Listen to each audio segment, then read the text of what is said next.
Second round of polio vaccination for Morobe. Schools mark opening of the Mount Hagen Cultural Show. And thousands of tourists sail into Milne Bay.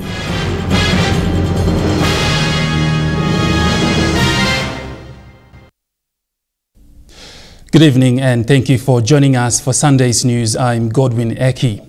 Health teams in the Morobe province will begin a second round of polio vaccination starting on the 20th of August to the 2nd September. Papua New Guinea was polio-free for nearly 2 decades, but the resurgence of the disease prompted an emergency response backed by the World Health Organization. This is Lufa Mountain, a settlement community at 4 Mile in Lay City, where one of the first polio cases was discovered. Jackson, where? Health workers have been working every day since the polio detection to vaccinate every child under 5 years old. It's a massive task for this small team and the job is still ongoing. On Friday, more children were brought in.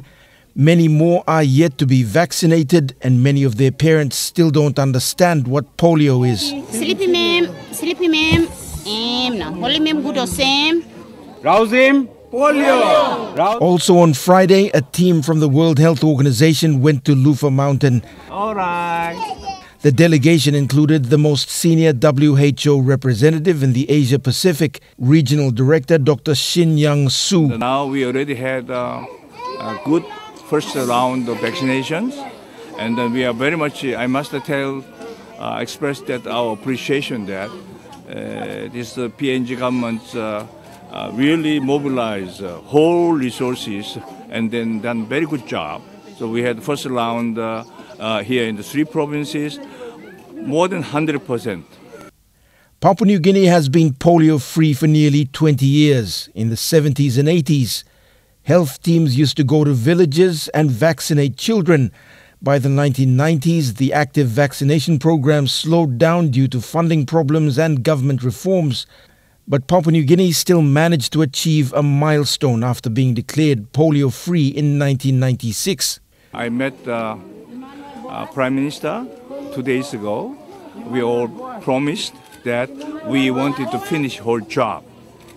The World Health Organization has mobilized 1.6 million kina to support the vaccination program. Madang and Eastern Highlands will also begin the second round of vaccination starting tomorrow.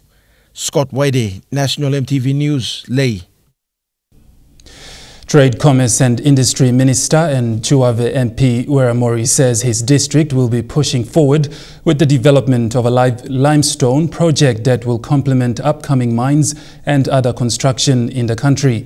Mr. Mori said the government spent close to 20 million kina over 5 years on consultants who supposedly conducted feasibility studies with little tangible results.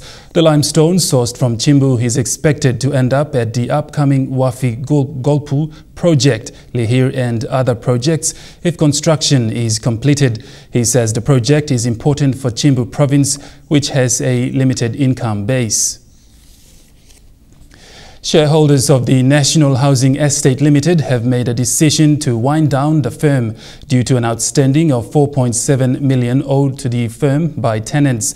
The Board of Directors of NHEL, an arm of the National Housing Corporation, appointed Roger Otto as the new Executive Chairman and CEO to make sure appropriate measures were taken to recover the debt. Mr. Otto said his primary aim as the new chairman is to deliver the results demanded by shareholders.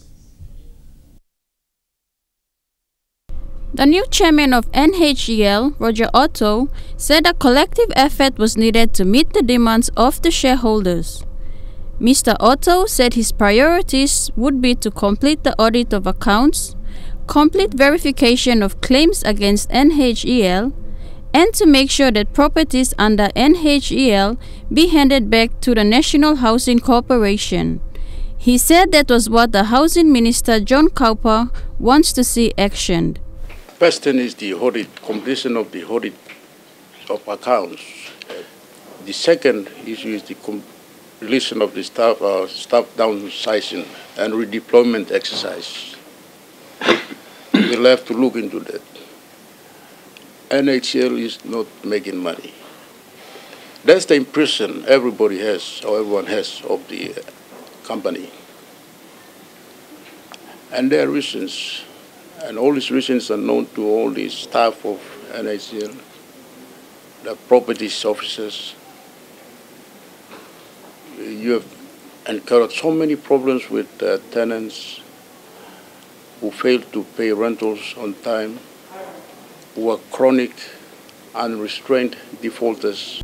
Mr. Otto said the decision to wind down NHEL would be reconsidered if the firm, under his leadership, performed to meet the demands of the shareholders. Outgoing NHEL CEO Madeline Polisbo presented a report to Mr. Otto outlining the activities carried out by NHEL and those that were yet to be implemented. It is not of our own doing, but it is for the best interest and best practices, business practices for the National Housing Estate Limited. Charlene Airy, National EMTV News. The Malaysian Association of PNG last night hosted a fundraising dinner at the Stanley Hotel's Kokoda Ballroom. The fundraising dinner is an annual event hosted mainly to raise funds for charity. MBC fundraising chairman Mr. Ivan Lu said funds raised from the event will go a long way in improving lives of Papua New Guineans. Up to 874,000 kina was raised in this year's fundraising event. Mr. Ivan Lu said all funds raised in this event will go to 20 charity organizations in the country, including the Port Moresby General Hospital. Therefore, ladies and gentlemen, be generous and happy to give away more. Please always remember, your contribution will go a long way for those poor and unfortunate peoples. All the money raised in this year's charity fundraising event will be allocated to 20 charities organizations that we entrust to provide service and support to those in need of assistance and primary health care. From the funds raised, 54,000 kina will go to a special project fund which will be used to assist in any emergency projects. He said funds saved under this special project fund from last year were used to assist in providing relief support for areas affected by natural disasters early this year. He also added that MAPNG has seen results and had many success stories of the help they are providing in the past 18 years. For instance, the Caritas Learning Center for a nearby settlement children has grown from a little learning center 12 years ago to now a formal elementary schools with 300 children. Malaysia is one of the leading investors in Papua New Guinea and pledges to share its experience in nation building. Rayon Lakingu, National EMTV News. Students from Don Bosco Technical School and the Don Bosco Technological Institute in Port Moresby have held celebrations marking the 202nd anniversary of Don Bosco. Don Bosco Technical School at Gabutu actually celebrated its 33rd Foundation Day on August 16, 2018. The highlight of the day was a delightful and inspiring musical entitled Blood on the Riverbank. The soul of a person emerges through theatre, said Father Ambrose Pereira as he welcomed the audience at the commencement of the production. Blood on the Riverbank dwells on faith in God and commitment to pastoral work for the people. It tells the story of Saint Aloysius Versiglia and Saint Callistus Caravario's call to mission and martyrdom. High points in the life of the two missionaries were enacted. Above all, it depicted their call to be a Salesians and missionaries. It climaxed in the final journey and their sacrifice of martyrdom. The cost of over 300 students and staff of Don Bosco Gabutu worked hard to put the musical together. National EMTV News continues after the break. Stay with us.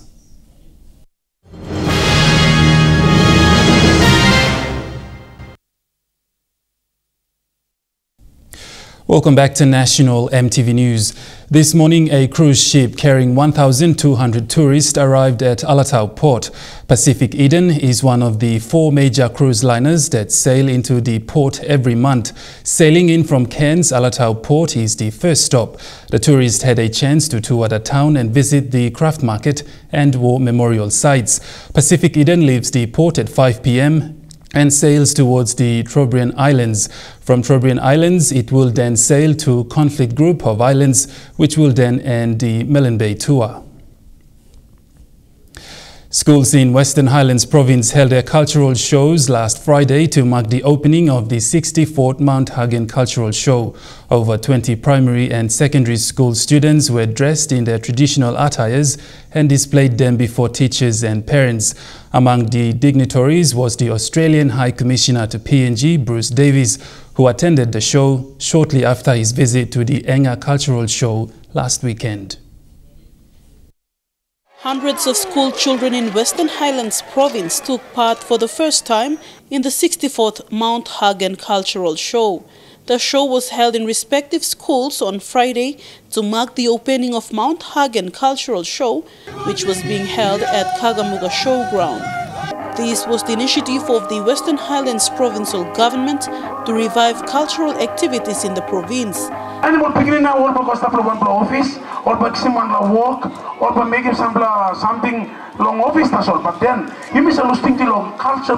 This year is the first for schools to stage the cultural shows. Each school invited its guests, like the Australian High Commissioner Bruce Davies, Governor Pius Wingti for inspirational speeches, and PNG artists in the likes of B. Red and Tavin Tuni for entertainment. A highlight of the cultural shows took place at Kelawagi Primary School outside Mount Hagen. The students staged plays of fire making, traditional ceremonies like arranged marriage and the Moka system, and displaying of artifacts.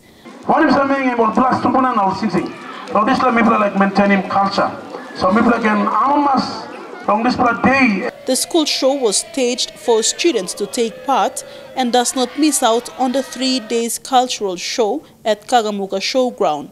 It is also to revive the good cultural practices in the province for younger generations to learn from. Vasinata Yama, National EMTV News, Mount Hagen. Having a subsistence farming background, former farmer Bill Doctor from Western Highlands Province was inspired and took a loan from the National Development Bank to start his business. Doctor now has over 4 different businesses in Western Highlands Province.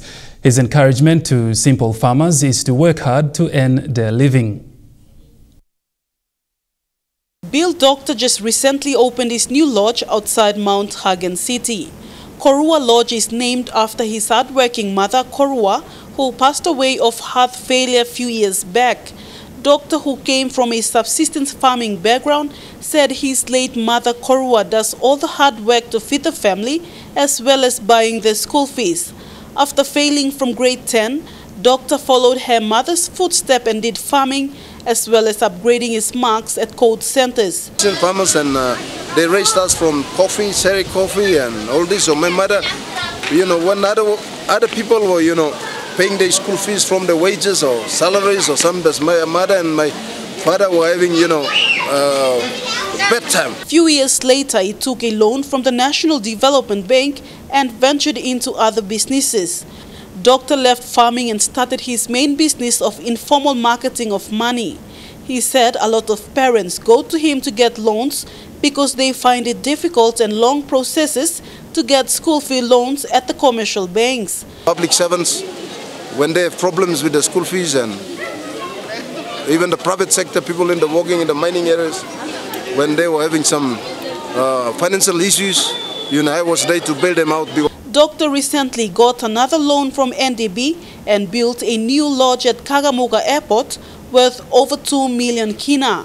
He invited NDB Highlands Regional Manager Thomas Hua to open the lodge as a token of appreciation for giving him loan to start up his business. Business community, you may go give 5,000 eminap, 10,000 eminap, or 20,000 eminap. You may go grab him all this legal SME now. That's why also call him social security. You may by providing social security to the community. Doctor is now looking at investing in properties, one, he said, a good investment that will bring more profit. Vasinat Yama, National EMTV News, Mount Hagen. The Minister for Higher Education, Research, Science and Technology, Pila Niningi, in a media statement, announced that with the new National Online Application System, ACE schools for the first time will also be included. ACE stands for Accelerated Christian Education. Over the years, ACE has been commended for their excellent phonics program, which enables a child as young as 6 years of age or an illiterate adult to read. The minister added that the program in itself is a great achievement for Papua New Guineans who have excelled through the program. The minister sternly believes that imparting Christian values to a child at an early age will lay a solid foundation as he or she grows into an adult. Selection will begin with 35 students from ACE schools across the country. Turning overseas, and tributes have been pouring in for Kofi Annan. The former UN chief died Saturday at the age of 80. He is being praised for his commitment to peace. Here's a look at his life and legacy. Kofi Annan being sworn in as the first and so far only black African UN Secretary General. I regard Kofi Annan as one of the outstanding statespeople of our times. Born in Ghana to an elite family, Kofi Annan was educated in the United States before beginning his diplomatic career in Geneva in 1962. He received the Nobel Peace Prize in 2001 for his humanitarian work. However, during his time as head of UN peacekeeping, he was criticised for the world body's failure to prevent the genocide in Rwanda and the Bosnian massacre in Srebrenica. His time in the top office was one of the most turbulent in UN history. When he was Secretary General, there were such major and cataclysmic events like the invasion of Iraq, which he stood up on. The UN Security Council refused to support the United States and UK's invasion of Iraq in 2003, an invasion Kofi Annan would later call illegal. World leaders have been paying tribute to the former UN Secretary General, describing him as a lifelong servant of peace and a guiding force for good. Our own Prime Minister mourning the loss of a great humanitarian. Those who worked closely with him describe him as a true multilateralist and champion for peace. Former Prime Minister Helen Clark hosted Kofi Annan in New Zealand in 2000. She says the Millennium Development Goals were his biggest achievement. We are pretty close to having every child in at least basic education, and we have greatly reduced child mortality, the mortality from HIV, and made improvements in women's health. That, I think, should stand as a lasting legacy. In a recent interview with the BBC, Kofi Annan discussed leadership. Leadership is not about the individual. When you have mature leaders who believe they have to shine, and it all has to be about them, forgetting that what is required is the welfare of society and the people they serve. Kofi Annan was 80. You're watching National EMTV News. More stories making headlines overseas when we come back.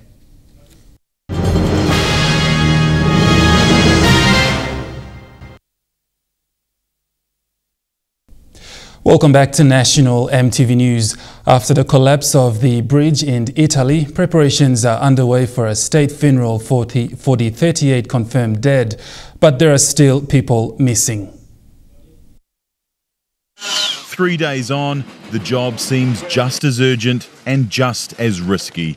Among this mess of iron and rock, as many as 20 people are still missing, but hope of finding them alive is fading fast. This man lost his son and nephew in the collapse. Like so many of the families, he's furious. We are angry at the people who maintained the bridge, he says. They are cowards. They knew the bridge was damaged. It's been like it for years. But amid the grief, miraculous tales of survival continue to emerge. Like Gianluca Adrini, who, with a dislocated shoulder, clung onto his van, suspended in the air, for hours awaiting rescue. His girlfriend says he was determined to survive, to meet their unborn child, due next month. Today, authorities released the first harrowing emergency call. Pronto, numero unico emergenza. Sente collato il ponte Modanto, quello su Pocevera. Come è crollato? È collato, come è collato? Vada a chiedere perché è collato. Sì. Quindi pensa a dare l'allarme subito prima che cadono un migliaio di macchine giù. New Zealander Di Mackey's been living in Genoa for 2 years. Today we took her to see the damaged bridge for the first time. It made me feel quite sick, actually. To see the reality of it. It's massive. She says the event has been particularly hard on her Italian friends. It's heartbreaking. Just watching them on Facebook and seeing them go from anger to sort of a passionate unity to despair, saying, who can we trust now if our bridges fall down like that? Authorities are blaming the operator of the road, and they're considering criminal charges like unintentional homicide. They're also demanding the firm pay for a new bridge and fix the buildings damaged in the collapse. The hundreds evacuated from their homes were allowed access today, but only briefly, to collect a few belongings. They don't know when they'll be allowed to return, but many don't want to, while what's left of the bridge looms overhead. A Colorado man who pleaded on television for the return of his wife and 2 children has confessed to their mothers. His confession came after authorities found the body of his pregnant wife. Had little to say in a Colorado courtroom this afternoon. Wednesday night, the body of his pregnant wife, Shanann, was discovered on the property of one of his work sites. We have been able to recover a body that we're quite certain is Shanann Watts. It's like a nightmare that I just can't wake up from. He allegedly confessed to killing Shanann and their 2 daughters, 3-year-old Celeste and 4-year-old Bella, after he told reporters he had no idea where they were and begged for their safe return. I have no inclination of where she is. If somebody has her, just please bring her back. Shanann was last seen by a colleague who dropped her off from a work trip at 2 a.m. Monday. Asked by a reporter if the couple had been fighting, Watts responded, "It wasn't like an argument. We had an emotional conversation, but I'll leave it at that. But I just want them back." Family, friends, and the entire Frederick, Colorado police force searched around the clock. My daddy is a hero. He helps me grow up strong. 34-year-old Shanann posted frequently about her family on Facebook. In May, she wrote, "I love this man. He's my rock." In another post, she reveals to her daughters that she is having another baby. Mommy has a baby in her belly. The couple had faced financial problems. They filed for bankruptcy in 2015. In a statement today, Shanann's family expressed their hurt, confusion, and anger. There is a growing memorial outside of the home for the family. Residents in this neighborhood are shocked and horrified at what happened here. Chris Watts will remain in jail. He's facing 3 murder charges and is expected back in court on Tuesday. An Auckland University Research Centre has found that New Zealanders need to cut down the consumption of antibiotics in half. A recent study found Kiwis are over-consuming antibiotics, making them ineffective and costing the government more and more each year. 2-year-old Patrick is taking antibiotics to combat an ear and chest infection. The little guy needs the medication to get better. But a University of Auckland study shows too many of us are taking the drugs in cases where it's not needed. People need to understand clearly that about half of the antibiotics that are taken by people in the community are doing no benefit for them. People get a cold or a sore throat or a runny nose or the flu and think, I need some antibiotics for this. All of those illnesses are caused by viruses, and antibiotics make no difference at all.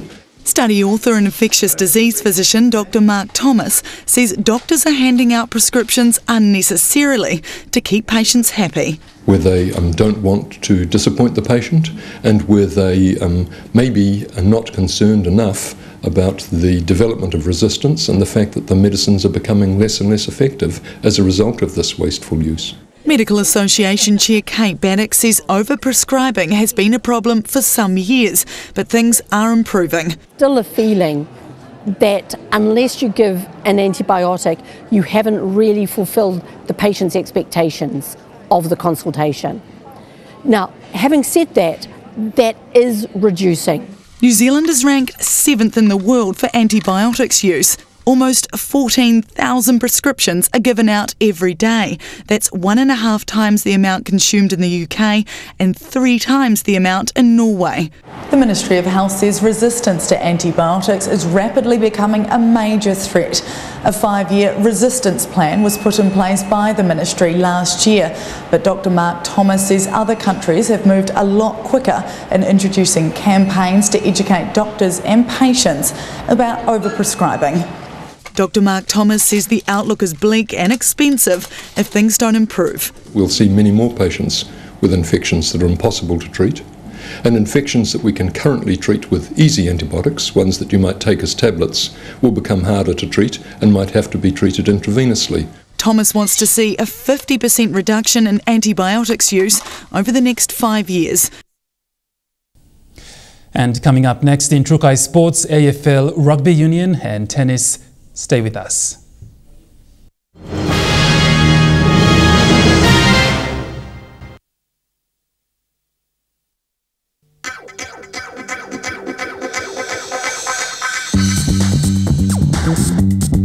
Trukai Sports.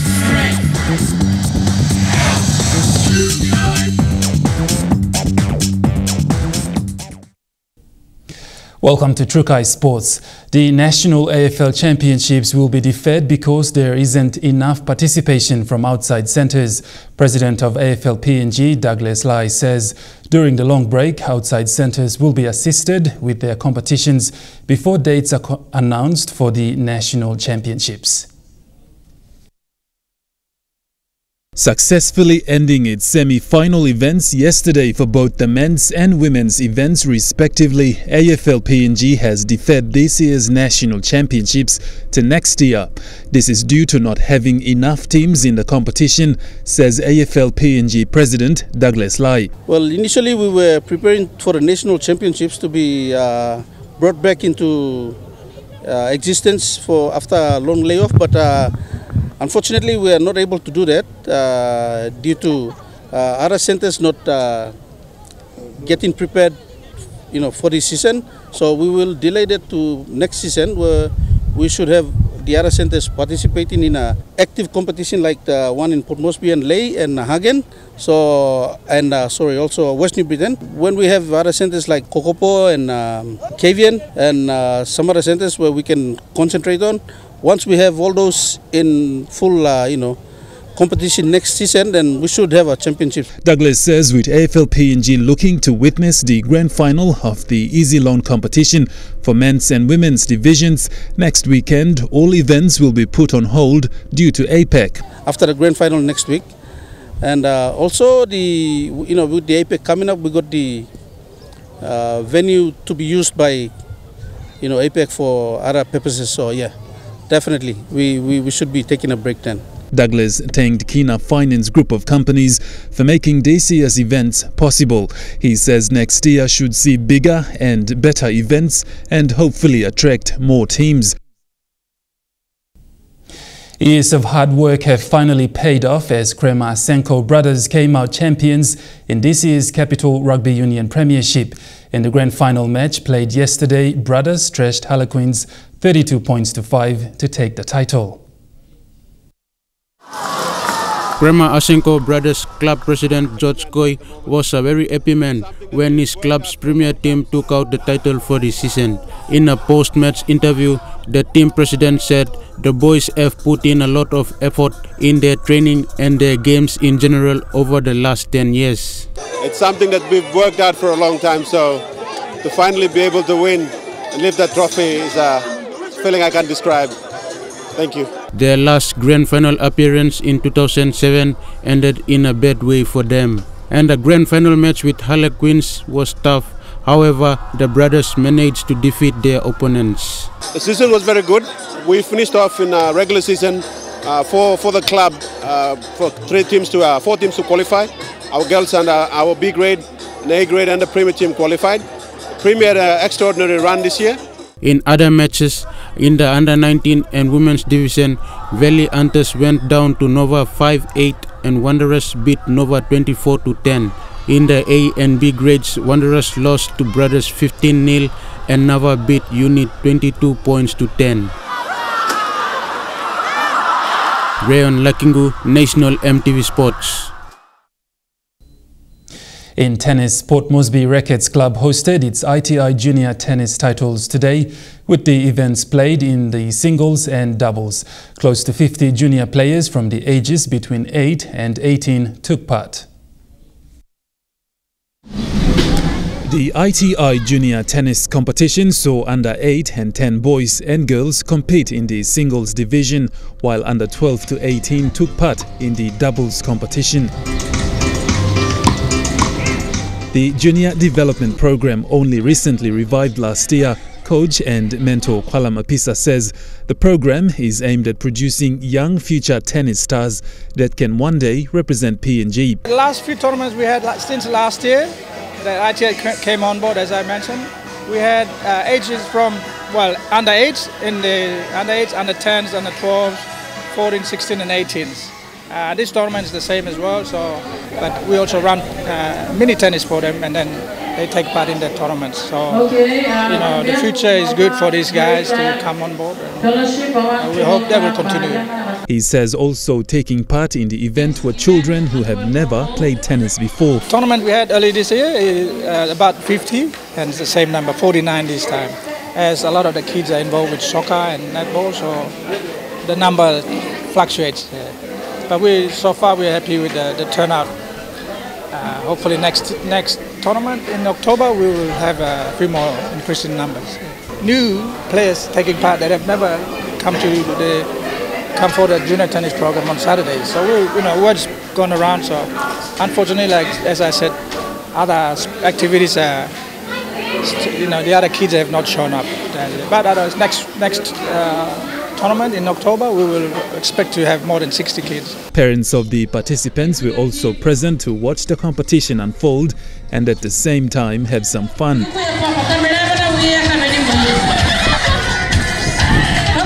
The event ended with presentations of medals and trophies for all divisions.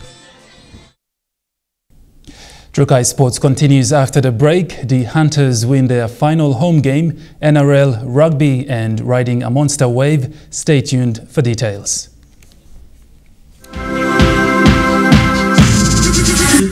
Trukai Sports. Welcome back to Trukai Sports. The SP Hunters have won their final home game, defeating the Wynnum Manly Seagulls 40 points to 16. Elijah Lavette was at the National Football Stadium. The SPPNG Hunters celebrated another big victory today at the Oil Search National Football Stadium.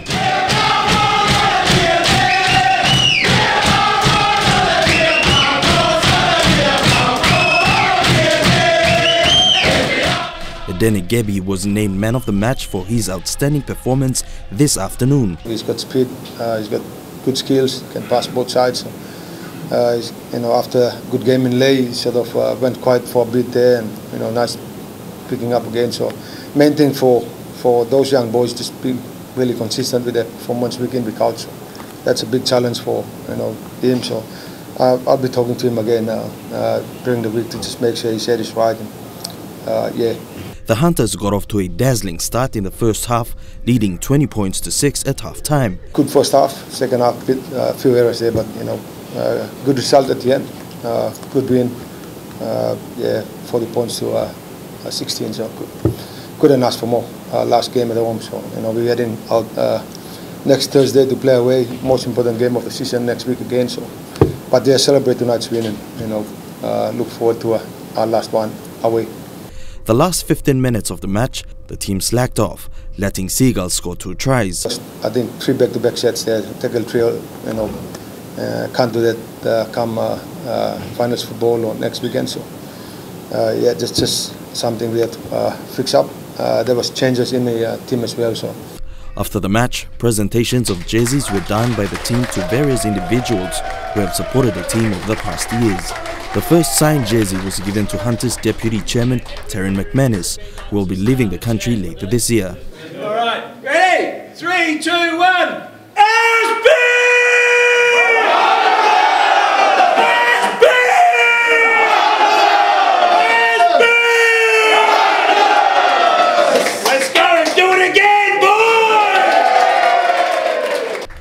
and to SP Brew Managing Director Stan Joyce, Minister for Lands and APEC Justin Chachenko and Isaac Lupari. Elijah Levet, National EMTV Sports. To NRL, the curse of the Warriors has struck again, losing a match they were expected to win. Meanwhile, the Sharks' 28-16 win over the Cowboys was also Jonathan Thurston's last match in Sydney. Well enough against wooden spoon contenders, the Canterbury Bulldogs. But former junior Kiwi Remus Smith, the son of former Warrior Tyran Smith, and rookie playmaker Lachlan Lewis helped the home side to the half-time lead. If he wants to use him, he gives it to him. Lachlan Lewis, 22 today. While David Fusatua scored 2 tries, he also let the Morris brothers tag team for one against him. Morris is interested, bats it down, the Twins combine. Brent for Josh, one more time for the Dogs. Adam Blair launched the comeback to level the scores 26-all, only for Lewis to nail a long-range one-pointer, lifting the erratic Dogs to 13th on the ladder. Meanwhile, the Warriors remain stuck in 8th place, losing ground to Cronulla, whose test prop Andrew Fafita set tongues wagging, with this very aggressive try celebration directed at the Sharks' assistant coach, Jim Dimmock. It wasn't really directed at Shane Flanagan, it was at Jimmy, so he told me I wasn't running hard enough. The home side winning 28-16 to consigned North Queensland Cowboys' Jonathan Thurston to defeat in his last match in Sydney. At least he was given a nice memento to take back to Townsville. The All Blacks have started slowly, but once they were up and running, they were impossible to stop in their Rugby Championship opener in Sydney. As the Wallabies set fell to bits, the New Zealanders moved into top gear, but while they have one hand well and truly on the Bledisloe Cup, it's come at a cost. Bad things happen in threes. Oh, he's concussed straight away, look. The Crusaders' midfield combination was picked for their cool heads. Jack Goodhue and Ryan Crotty instead clashed them in the 12th minute. It's Crotty's 3rd concussion of the year. Gee, how much bad luck does he have? He'll definitely miss Auckland's test, as will Rieko Ioane after a hamstring strain. But thankfully for the All Blacks, that's where the bad news ends. The fast-approaching half-time hooter finally spurring them into action after the Wallabies dominated early play. And Aaron Smith, they do get a try. As so often happens, the All Blacks bookended it after the break. Some Ioane speed out wide set up Goodhue's first test try. That's a brilliant try for the All Blacks. The All Blacks attack kept gathering speed. Beauden Barrett was at his blistering best with this football-style breakaway. Barrett chasing, Barrett scores! Michael Checker's night was on the slide with the Wallabies set-piece crumbling. They won just 1/3 of their line-outs as Brodie Retallick made a nuisance of himself in every area of the game. A staggering performance tonight. He capped it off with a try that will go down in locking legend. Oh! Kidding me! You are kidding me! 2 late tries from Waisake Naholo probably helped remind the selectors just what he's capable of. 1, 2, 3, we're left in Waisake Naholo's dust. While the Wallabies have been reminded just how hard it is to keep up with the world's best when they really get going. To end Trukai Sports, a Brazilian surfer has stunned a world of wave, riding a 24-metre monster wave. Rodrigo Coza plucked up the courage to ride this terrifying 24-metre monster wave in Portugal last year. The World Surf League has now confirmed it is officially the biggest wave ever conquered. And up next, the weather details for the next 24 hours. And before we go, a story about island hopping in PNG. Don't go away. Sports.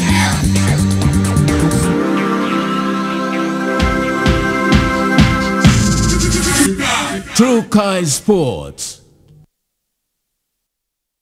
The weather details were proudly brought to you by Dulux, celebrating 50 years in PNG and the only paint made in PNG.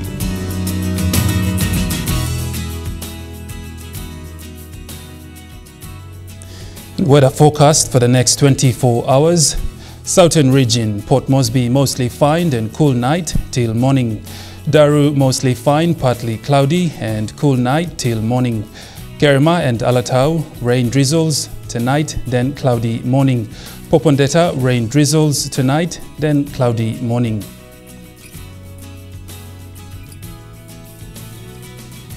In the Momase region, Ley City, rain drizzles tonight and cloudy morning. Medang, Wewak and Vanimo, mostly fine and cool night till morning.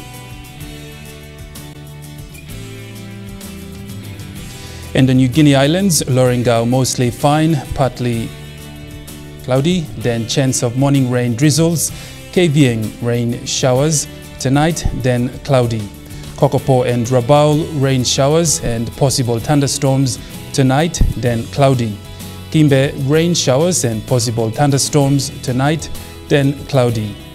And Buka, rain showers and thunderstorms tonight, then cloudy.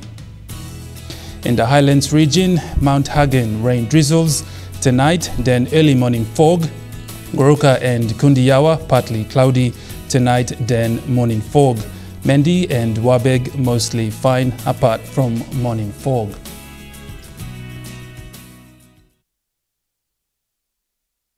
The weather details were proudly brought to you by Dulux, celebrating 50 years in PNG and the only paint made in PNG.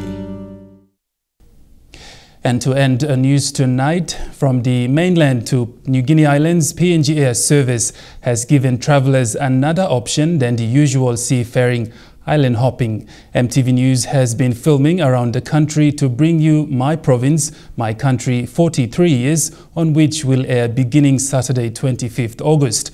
Along the way, the crews have also met other travellers who go about their business. Adelaide Xerox Curry and cameraman Con Skara met David Ulrich while island hopping in New Island Province. From Port Moresby to Ley Nazap Airport, Kimbe, Kokopo and then to Kavieng, but the final stop for the PNG Air ATR is Lihir. PNG Air flies to these ports in the New Guinea Islands on Wednesday and return on Thursday weekly. On our return to Port Moresby, we met David Ulrich and his parents, there to send off his younger sister. David is a regular PNG Air passenger. I'd say over 10 times already. To Kavieng? Kavieng, Pom, East New Britain, West New Britain. His family flies with PNG Air thanks to the cheaper airfares. Cost-wise, so when it comes to costing and paying for the airfares, I think sometimes I prefer PNG Air. While island hopping is usually scenic by boat, David recommends the PNG Air island hopping experience. Yeah, I would recommend other Papua New Guineans when they're traveling. I think the newer one is better.